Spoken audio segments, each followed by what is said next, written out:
काठमांडू की हवाओं में आग।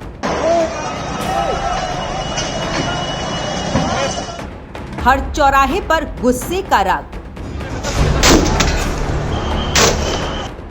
फेसबुक, यूट्यूब बैन की मार, बनी सरकार की सबसे बड़ी हार।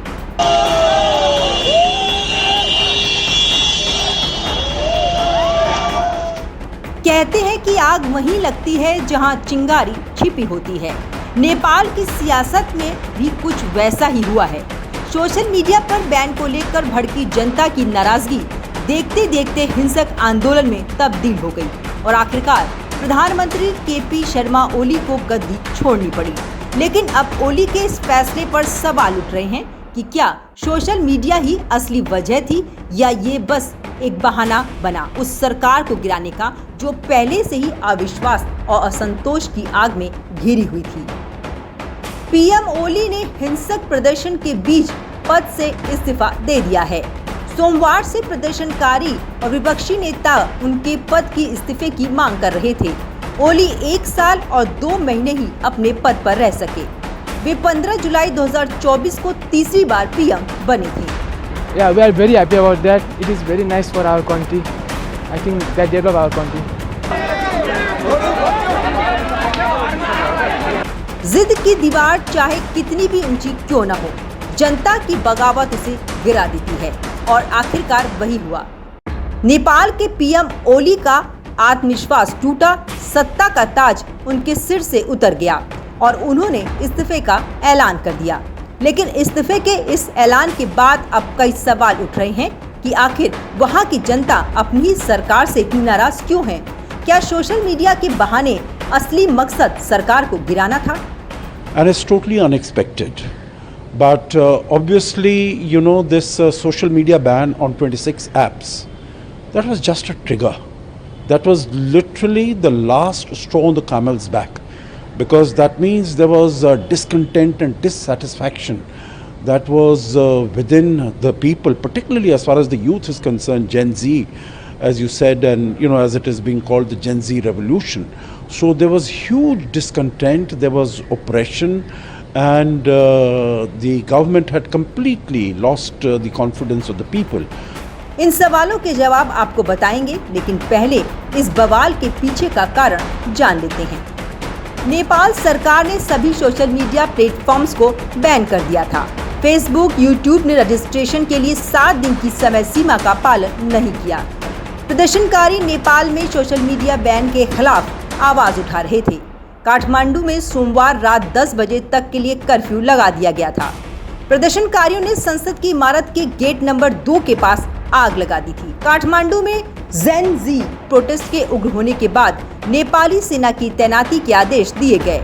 नेपाल सरकार ने सोमवार देर रात सोशल मीडिया से बैन हटा दिया।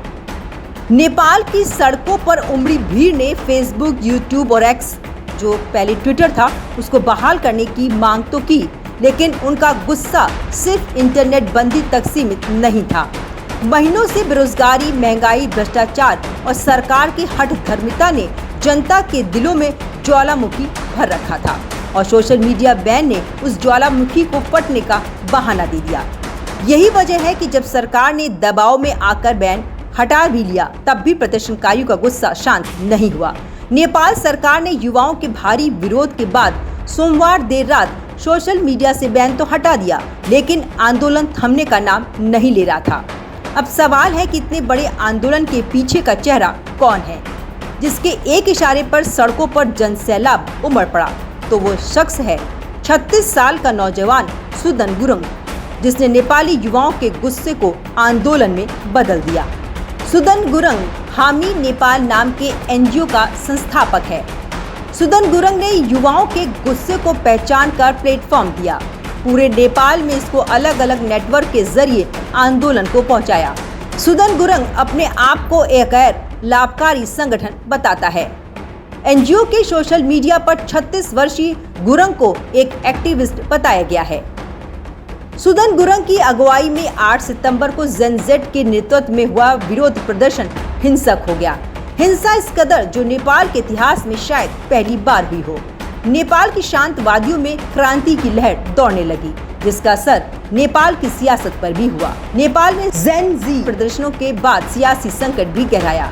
जैसे जैसे आंदोलन ने रफ्तार पकड़ी, सड़कों पर भीड़ बेकाबू होती गई। पुलिस बैरिकेड टूट गए, आंसू गैस के गोले छोड़े गए और लाठीचार्ज भी हुआ, लेकिन प्रदर्शनकारियों का गुस्सा शांत नहीं हुआ। हालात इतने बिगड़े कि ऊर्जा मंत्री का घर जला दिया गया और राष्ट्रपति के निजी आवास पर भी कब्जा कर लिया गया। सरकार के फैसले के खिलाफ शुरू हुआ यह आंदोलन में पीएम ओली के इस्तीफे के साथ साथ ओली के मंत्रिमंडल का भी इस्तीफा सामने आने लगा। कृषि मंत्री रामनाथ अधिकारी, गृह मंत्री रमेश लेखक ने इस्तीफा दिया। स्वास्थ्य मंत्री प्रदीप पौडेल भी अपने पद से इस्तीफा दे चुके हैं। नेपाल पुलिस की फायरिंग में 20 लोगों की मौत हो गई है। हिंसक आंदोलन में 300 से अधिक लोग घायल हो गए हैं। जहां धुआं उठता है वहां आग भी जरूर होती है और नेपाल की राजनीति में उठे इस धुएं ने आखिरकार प्रधानमंत्री केपी शर्मा ओली की गद्दी छीन ली। सोशल मीडिया पर लगाया गया बैन जनता की आजादी पर ताला साबित हुआ और इसी ताले ने सरकार के ताबूत की आखिरी कील ठोक दी। ये तस्वीरें बताती हैं कि नेपाल में मामला सिर्फ इंटरनेट का नहीं बल्कि लोकतंत्र और स्वतंत्रता के सवाल का भी था। नेपाल में हुए हिंसक विरोध को देखते हुए भारत में नेपाल से सटे जिलों में सुरक्षा व्यवस्था कड़ी कर दी गई है। यूपी के लखीमपुर खीरी में भारत नेपाल सीमा पर सुरक्षा कड़ी कर दी गई है। देखिए, लखीमपुर खीरी जनपद में काफ़ी लंबी अंतर्राष्ट्रीय सीमा हम लोगों की लगती है। जो पड़ोसी राष्ट्र में जो आज कानून व्यवस्था संबंधी जो डेवलपमेंट्स हुए हैं उस पर लगातार सतर्क दृष्टि हम लोग के द्वारा रखी जा रही है। तो बॉर्डर एरिया को देखने वाली हमारा सीमा सुरक्षा बल है, उनके साथ भी लगातार हम लोग समन्वय में हैं। जॉइंट पेट्रोलिंग की जा रही है।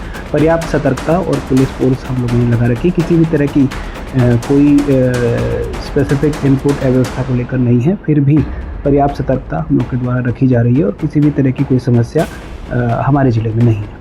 नेपाल हमेशा से राजनीतिक अस्थिरता के दौर से गुजरता रहा है। कभी राजतंत्र से लोकतंत्र का सफर, कभी संविधान निर्माण की जद्दोजहद, तो कभी पार्टियों के बीच सत्ता की खींचतान। केपी शर्मा ओली ने खुद को मजबूत नेता के रूप में स्थापित करने की कोशिश तो की थी, लेकिन जिस फैसले से उनकी पकड़ और मजबूत होनी थी वही फैसला उनके पतन की वजह बन गई। बैन हटाने के बाद भी नेपाल का ये प्रदर्शन साफ करता है कि सोशल मीडिया यहाँ सिर्फ चिंगारी थी, आग तो पहले से ही लगी हुई थी। असली वजह थी जनता का टूटा हुआ भरोसा, जमीनी मुद्दों की अनदेखी और सत्ता का अहंकार। अब ओली का जाना इस बात का सबूत है कि जब जनता सड़कों पर उतर आती है तो सबसे मजबूत दिखने वाली सरकार भी ताश के पत्तों की तरह बिखर जाती है।